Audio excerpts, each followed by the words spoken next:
जब कर्ण विजय के उद्देश्य से अस्त्र पाने के लिए घूम रहा था, उस समय अनेकों भीषण बाणों को चलाने का अभ्यास करते करते कर्ण से भूल से एक होमधेनु के बछड़े को उसने बाण मार दिया।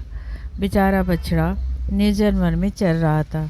यह देखकर उसके स्वामी ब्राह्मण ने कहा, चूंकि तुमने इस निरपराध होमधेनु के बच्चे को यानी गाय के बछड़े को मारा है, इसलिए संग्राम में लड़ते लड़ते तुम्हारे रथ का पहिया गड्ढे में फंस जाएगा और तुम भी बड़ी आपत्ति में फंस जाओगे।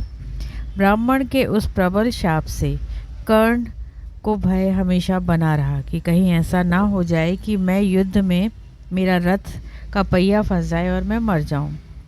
उस ब्राह्मण को कर्ण ने 1000 गाय और 600 बैल देने चाहे, परंतु वह उसे प्रसन्न नहीं कर सका। कर्ण ने बड़े सत्कार पूर्वक उस ब्राह्मण को अपना भरा पूरा घर, भोग सामग्री के सहित सारी संपत्ति देनी चाहिए, परंतु ब्राह्मण ने उसे लेना स्वीकार नहीं किया।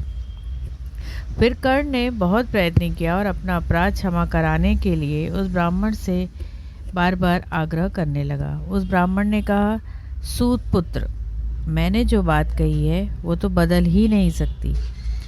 मिथ्या भाषण यानी झूठ बोलकर प्रजा का नाश करने वाला होता है।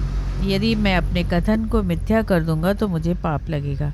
अतः धर्म की रक्षा के लिए मैं झूठ तो बोल नहीं सकता। मुझसे झूठ बुलवाकर तुम मेरी ब्राह्मी गति का उच्छेद ना करो।